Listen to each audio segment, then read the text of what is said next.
Hello everyone, आज है 13 जुलाई और आज इस वीडियो में हम बात करने जा रहे हैं आईडीबीआई बैंक के बारे में। ठीक है, सरकारी बैंक है ये और जिस दिन इसने अपने नतीजे पोस्ट किए थे वहां शेयर रॉकेट बना था। बहुत ही कम दिनों में पैसा 2 गुना 2.5 गुना इसने कर दिया था।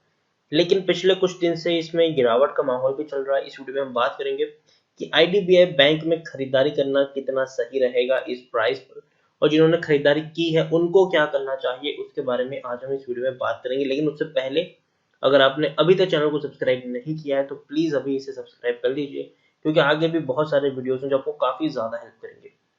तो चलिए शुरू करते हैं। तो जैसे कि आप देख सकते हैं कि आईडीबीआई बैंक 41 रुपीज के आसपास ट्रेड कर रहा है। पिछले एक महीने की हम बात करें तो एक महीने में 30% का ग्रोथ है। 31 रुपए के ऊपर शेयर था। एक बहुत बड़ी रैली आई थी, 53 रुपीज तक ये शेयर पहुंचा था। लेकिन उसके बाद क्या हुआ, एक बहुत बड़ी गिरावट आई, 41 रुपीज तक आ चुका है ये शेयर। यहाँ पे जब रैली आई थी तब किसी को खरीदने तक का भी मौका नहीं मिल रहा है। अब यहाँ पर जो गिरावट आई है तो किसी को बेचने तक का भी मौका नहीं मिल रहा है। देखिए, मैं हमेशा कहता हूँ जब भी इस तरीके की रैली आई कि हर रोज आप उठो और देखो कि 5% का अपर सर्किट लग गया है, फिर 5% का अपर सर्किट लग गया है, फिर जिस दिन यहाँ पर लोअर सर्किट लगता है तो लोगों को लगता है कि अब उनके पास मौका है खरीदारी करने का, और वो जल्दबाजी में आकर खरीदारी कर लेते हैं। तो मैं हमेशा कहता हूं कि जब कुछ बहुत दिन से जब किसी शेयर में 5-5% का अपर सर्किट लग जाए और जिस दिन आपको खरीदने का मौका मिले उसके दिन बाद, तो वहां पर कभी भी बाइंग नहीं करनी चाहिए। कभी भी वहां पर बाइंग नहीं करनी चाहिए, क्योंकि वो डाउन ट्रेड शुरू हो रहा है उस शेयर का। आप कोई भी शेयर पकड़ लो, कोई भी शेयर पकड़ लो, अगर उसमें कंटिन्यूअस पिछले कुछ दिनों से 5-5% की अगर रैली लग रही है और अगर 11 दिन बाद अगर वो टूटना शुरू हो रहा है, तो इसका मतलब ये नहीं होता कि आप खरीदारी कर लो वहां पर। उसका मतलब सिंपल होता है कि भैया दूर रहो अभी इस शेयर से, क्योंकि अभी जितनी बड़ी रैली आई है उतनी बड़ी गिरावट की तरफ शेयर आगे बढ़ता हुआ देखने को मिल सकता है। आईडीबीआई बैंक में इससे पहले भी मैंने वीडियो बनाया था, 48 रुपीज के आसपास शेयर था। मैंने कहा था जल्दबाजी में अब मत करना यहाँ पर खरीदने की। मैंने अवॉइड करने की सलाह दी थी, वहां पर अवॉइड करने की सलाह दी थी। मैंने कहा था ये शेयर आपको बहुत ज्यादा ललचाएगा, क्योंकि देखिए जब इतनी बड़ी रैली आती है ना, तो किसी को भी लगता है कि भैया अब उनके पास मौका है पैसा बनाने का, और लोग जल्दबाजी में आकर पैसा लगा भी देते हैं यहाँ पर।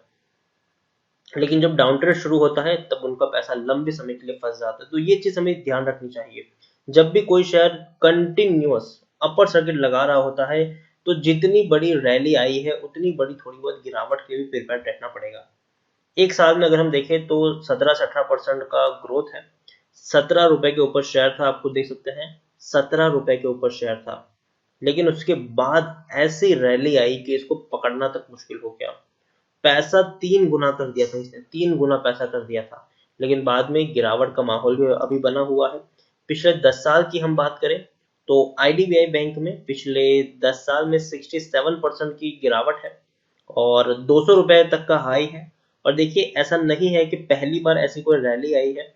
इससे पहले भी आईडीबीआई बैंक में ऐसी रैली आ चुकी है, लेकिन जब भी आई है वापस उसी तेजी से नीचे भी फेंकने का इसने काम किया है।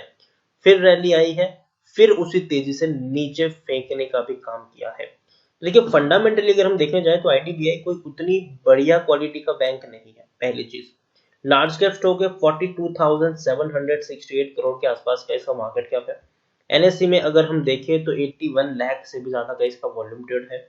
शेयर होल्डिंग में देखिए, प्रमोटर के पास 98% से भी ज्यादा की होल्डिंग है। और प्रमोटर यहाँ पर कौन है, प्रमोटर एलआईसी, हालांकि यहाँ पर दिखाया नहीं गया लेकिन एलआईसी इनके सबसे बड़े प्रमोटर है। डिविडेंड आखिरी बार 2015 में इसने पे किया था। आईडीबीआई बैंक में देखिए तो टेक्निकल रेटिंग अभी भी काफी शानदार है इनकी। According to Moneycontrol user 78% लोग यहाँ पर खरीदने की सलाह दे रहे हैं, 16% लोग बेचने की सलाह दे रहे हैं और 6% लोग यहाँ पर होल्ड करने की बात कर रहे हैं। आईडीबीआई बैंक के जो नतीजे आए थे वो काफी शानदार थे, और इस नतीजे के बाद ये शेयर रॉकेट बना था। 165 करोड़ का इनको मुनाफा हुआ था और शेयर में एक ऐसी रैली आई थी कि यार इसको पकड़ना तक मुश्किल हो गया था। इतनी बड़ी रैली आई थी यहाँ पर, क्योंकि इससे पहले के जो नतीजे थे वो बहुत बुरे थे। दिसंबर में 5,745 करोड़ का लॉस था, सितंबर क्वार्टर में 3,440 करोड़ का लॉस था, जून क्वार्टर में 3,824 करोड़ का लॉस था, मार्च क्वार्टर में 4,845 करोड़ का लॉस था। तो काफी ज्यादा नुकसान यहाँ पर हमें देखने को मिल रहा है। बस मार्च क्वार्टर में एक मुनाफा हुआ और वहां से सबको लगा कि अब यहाँ से टर्न अराउंड हो सकता है। और वाकई में मुझे लगता है कि एक अच्छी शुरुआत हुई ज़रूर है, लेकिन किसी भी बैंक या कंपनी को सरवाइव करने के लिए ऐसा ऐसा नहीं है कि एक नतीजे को हम पत्थर की लकीर मान लें। हमें नेक्स्ट 1-2 क्वार्टर के इसके रिजल्ट भी स्टडी करने पड़ेंगे कैसे आते हैं, उसके बाद हम यहाँ पर शॉर्ट शॉर्ट कुछ कह सकते हैं।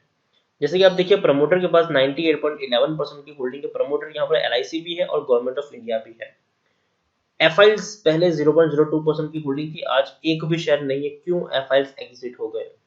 म्यूचुअल फंड ने हाथ नहीं डाला है। इंश्योरेंस कंपनी के पास 0.12% की होल्डिंग देखने को मिली, कांस्टेंट होल्डिंग है उनकी। आईडीबीआई बैंक, मेरी तरफ से मैं यही कहूंगा कि देखो, अभी तो मुझे खरीदारी के पर्सपेक्टिव से ये शेयर उतना अच्छा नहीं लग रहा है, क्योंकि मुझे लगता है कि इसके अलावा भी कई बेहतरीन बैंकिंग शेयर है जिनके ऊपर आपको दाव खेलना चाहिए। आईडीबीआई बैंक मुझे लगता है कि हाईली रिस्की शेयर है। ये चल गया तो तीर, नहीं तो तुक्का वाला यहाँ पर पूरा का पूरा खेल है यहाँ पर आईडीबीआई बैंक में। हालांकि जिन्होंने बड़े लेवल पर उठाया, जिन्होंने इस लेवल पर उठाया है और फंस चुके हैं, मेरा उनके लिए यही कहना है कि नेक्स्ट टाइम ऐसे किसी भी शेयर में पैसा मत लगाइए जो इतनी बड़ी रैली आपको ला कर देता, क्योंकि भैया आप अगर नहीं बेचोगे ना तो कोई और इसको बेच के मुनाफा वसूली करेगा और शेयर नीचे टूटने ही वाला है। तो हालांकि अब उनके पास होल्ड करने के अलावा और कोई ऑप्शन नहीं है। उम्मीद करते हैं कि कुछ वक्त बाद शेयर वापस से रैली दिखाए। हालांकि अभी तो डाउन ट्रेड चल रहा है और ये डाउन ट्रेड शायद 1-2 दिन तक कंटिन्यू भी रह सकता है। उसके बाद थोड़ा बहुत पॉजिटिव संकेत आपको देखने को मिल जाएंगे, लेकिन इसका मतलब ये कतई नहीं है कि मैं आपको यहाँ पर बाइंग की एडवाइस दे रहा हूँ। खरीदा है, लॉस में हो तो बने रहो। जैसे ही आपको आपका पैसा मिल जाए, एग्जिट करने की सलाह होगी उस लेवल पर। इस लेवल पर फ्रेश बाइंग करने की सलाह बिल्कुल भी नहीं है। मुझे लगता है कि अभी भी शेयर 40 रुपए से नीचे टूट सकता है, इवन 35 रुपए तक भी जा सकता है। तो अभी खरीदने में जल्दबाजी इसमें बिल्कुल भी ना करें। मैं ये नहीं कह रहा हूँ कि बैंक बहुत ही खराब है, जी नहीं। कुछ वक्त बाद वापस से रिकवर करना शुरू कर भी लेगा, लेकिन तब तक एक बड़े गिरावट की तरफ शेयर आगे बढ़ रहा है। तो खरीदारी की है और आपका नजरिया थोड़ा लंबी दूरी का है तो आप चाहे तो यहाँ पर एग्जिट कर सॉरी बने रह सकते हैं, लेकिन फ्रेश बाइंग करने की सलाह यहाँ पर बिल्कुल भी नहीं है। तो इसी साथ वीडियो को एंड करूंगा। अगर आपको वीडियो पसंद आया हो तो प्लीज इसे लाइक करें, शेयर करें। अगर आप चैनल पर पहली बार है तो प्लीज सब्सक्राइब करें और आईडीबीआई बैंक के बारे में आप क्या सोचते हैं वो भी आप मुझे कमेंट में लिखकर बता सकते हैं। Thank you.